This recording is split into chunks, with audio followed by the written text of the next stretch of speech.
You're listening to Too Much on Her Plate, the podcast for smart, busy women who are tired of running on the hamster wheel and are ready to create freedom from overeating and emotional eating. I'm your host, clinical psychologist, author, and a smart, busy woman too, Dr. Melissa McCreary.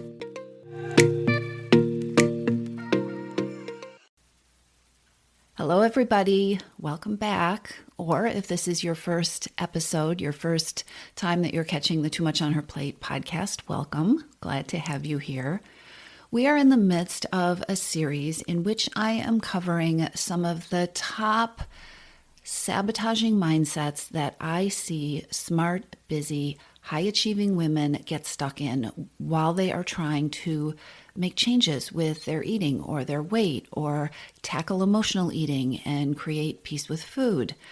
There are ways of thinking and ways of approaching change that are so comfortable, that we are so conditioned to take on, and that sometimes we actually think, oh, these are our winning strategies, but that actually make everything around making changes with your eating and overeating and emotional eating so much more difficult. And it's so important to take a look at these things, to take a step back and to notice that these things go on, and no, they're not success strategies. They're actually not helpful at all.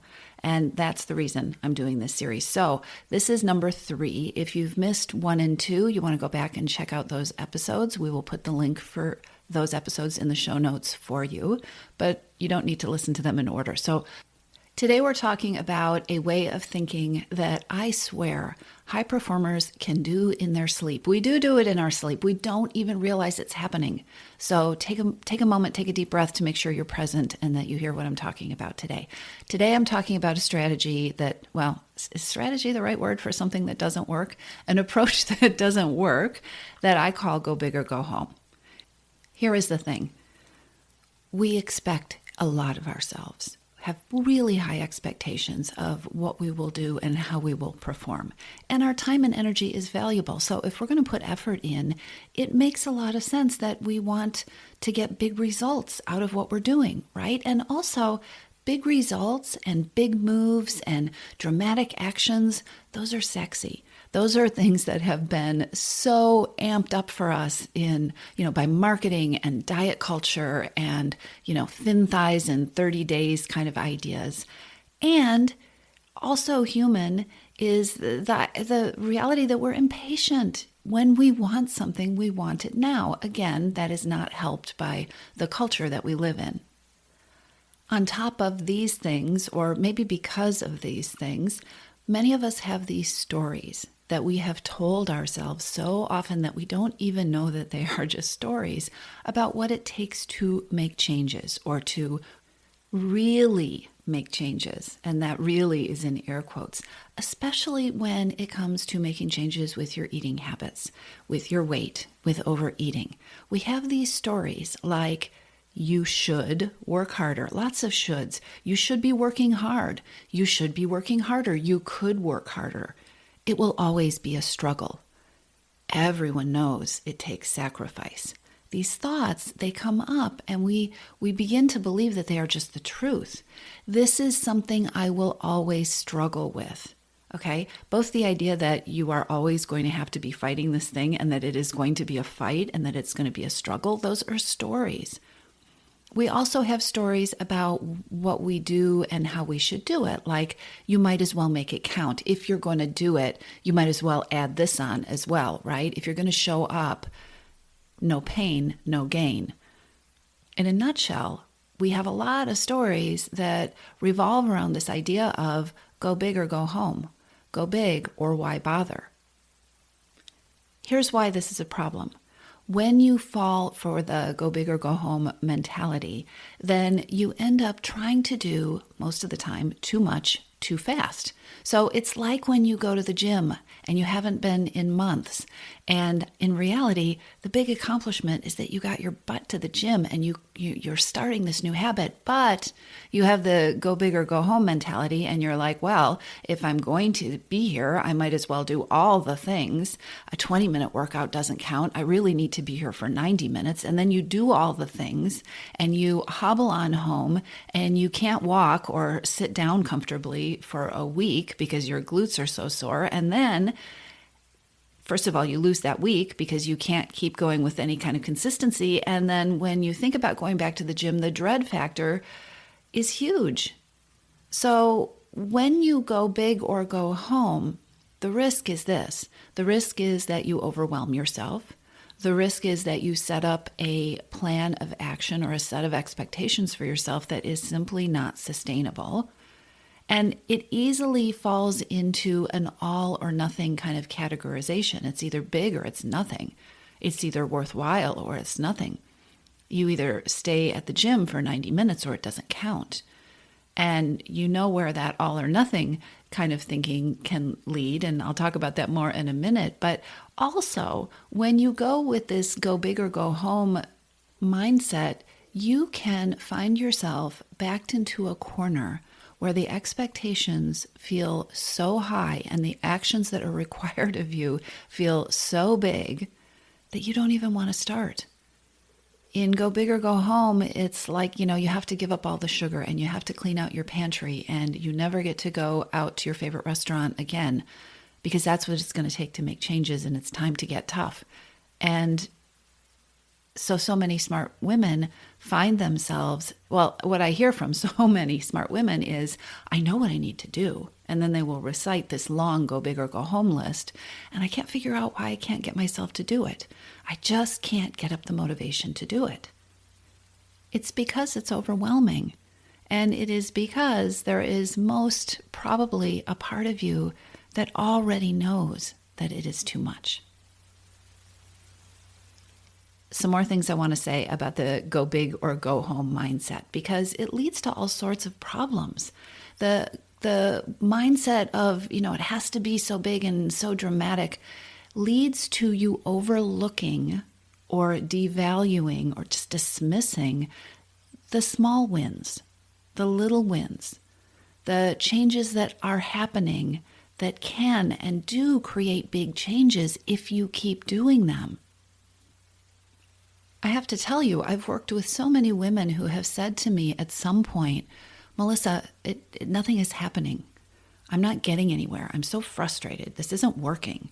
And then I've had them take a step back. Well, first of all, what is not working? And it's usually a one singular go big goal. I haven't lost the 35 pounds, or I have 100 pounds to lose, or the scale didn't move this week, right? Okay. But what is working? What has happened? And the little wins, and I have little in air quotes because I don't think these things are little at all, they always rise to the surface, right? When you set aside all or nothing thinking, when you set aside the go big or go home mindset, you can start to see the little wins, like the win that you've been paying more attention to your emotions, that you've been taking a break after work before dining into dinner prep, and since you've been doing that thing, you've lost 2 pounds. Inside the go big or go home mentality, what I hear from clients is, but I haven't lost enough weight this week. But wait a minute, you lost 2 pounds. Were you dieting? Was it hard? Was it a struggle? No. Did it feel like you were being deprived? No. Does this feel like something you could keep doing? Yes. And you lost 2 pounds. Wow. That 2-pound weight loss that came about effortlessly because of a small change that didn't take a lot of effort, our brains don't register things like this when they are stuck inside go big or go home ways of thinking. So to stick with that particular example, here is a client who has lost 2 pounds by trying something simple that feels good, that isn't difficult, that is not a diet, that doesn't leave her hungry or feeling deprived, but within this mentality, since her go big or go home brain is saying, but you should have lost 10 pounds by now. If she doesn't look at that, if she doesn't catch this thought error, she ends up feeling discouraged or telling herself this isn't working or saying, well, yeah, that doesn't count because it should be 10. That is one of the prices you pay within the go big or go home mindset. Another thing that happens with this way of thinking is that you so easily get pulled into those cycles of yo-yo weight loss and yo-yo dieting because you are constantly starting over. You are setting yourself up with these big expectations and these big goals and these big unwieldy plans of what you're going to do. And then you, quote, fail, end quote. And because you failed and it's and big, go big or go home thinking and all or nothing thinking are like a married couple or like best friends. They just go together.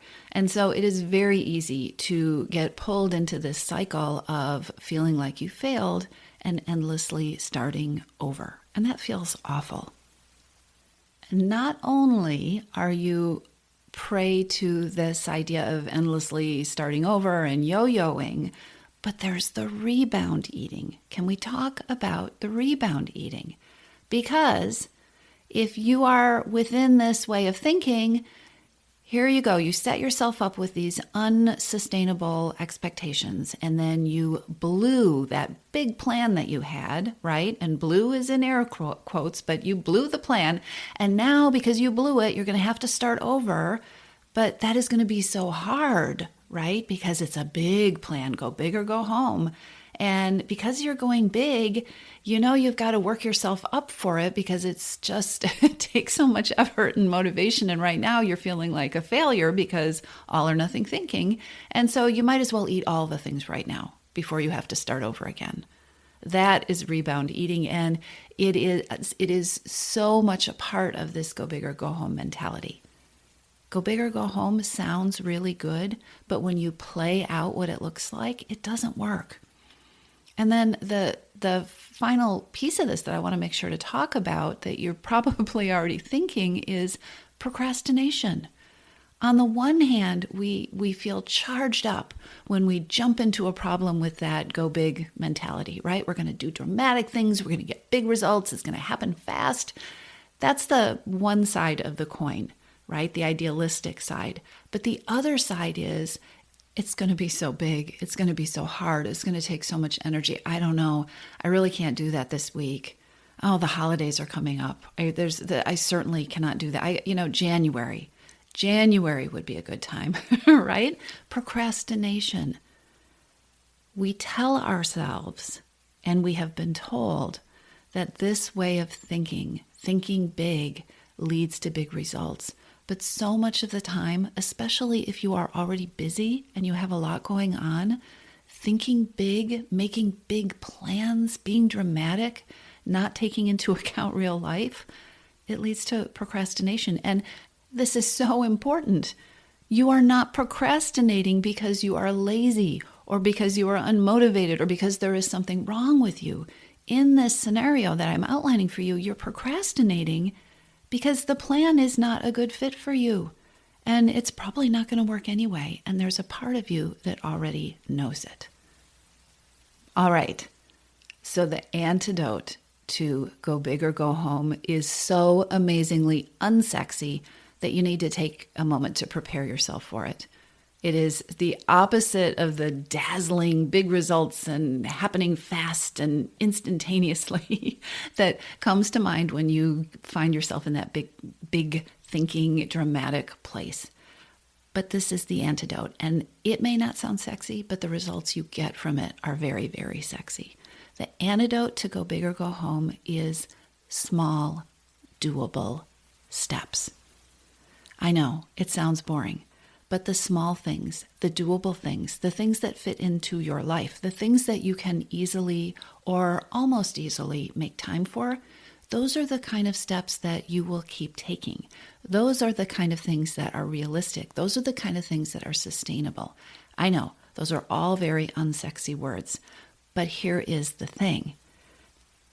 Small steps, those steps that your brain is telling you are very small, they really aren't. When you start taking actions that you can sustain, that you can keep going with, and when you keep experimenting with the small actions to figure out which are the ones that really work for you and which are the ones that don't, and you continue onward with the small steps that work for you, and when you start to see results, and when you step outside of the go big or go home mentality so that you can give yourself credit for the quote unquote small results, amazing things happen. One thing I hear consistently from the women I work with who have created freedom from overeating, who have reached their goals, who have found the way of eating that works for them, that doesn't feel hard, that isn't a diet, that doesn't leave them feeling deprived and hungry, and where they feel like, well, not like, where they feel confident that they can continue to eat this way for the rest of their lives because they want to. The thing that I hear consistently is, it was the small things. It's so crazy. I thought I was going to have to do these huge, big, dramatic things to see changes. And really, it boiled down to some very simple changes that I made. And once they started giving themselves credit for the small changes, once they decided that, oh, wow, I can say that was good. I accomplished something this week. I learned something this week. This was enough. This is working. 2 pounds, wow, without dieting, without going hungry, I could keep that going. 2 pounds, that's a great result. Once they started giving themselves permission to look for the small things that could make a difference, to give themselves credit for the small actions they took that made a difference, that once they gave themselves permission to look for the ways they could make small changes that they could easily sustain, that would fit into their lives, everything started flowing more easily. The antidote to go big or go home is small steps. Seeing the small wins, collecting the small wins, and letting these things snowball and gather momentum and help you feel more confident and create a way of approaching things and thinking about your relationship with food that feels absolutely sustainable. So there you go. The idea of taking small, doable steps and seeing small, doable gains doesn't sound sexy.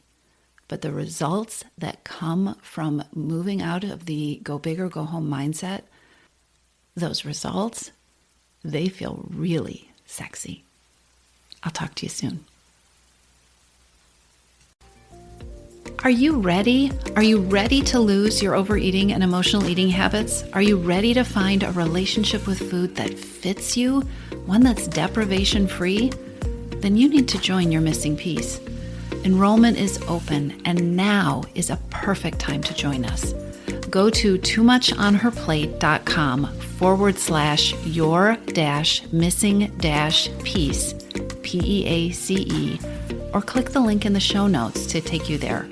Your Missing Piece is the program where I show you step by step. I walk you through the process of creating freedom from overeating with a unique combination of personalized coaching with me and smart strategy. You'll learn how to reclaim your power, ditch the diets, and create results that are built to last. Check it out at toomuchonherplate.com/your-missing-piece, and I'll see you inside.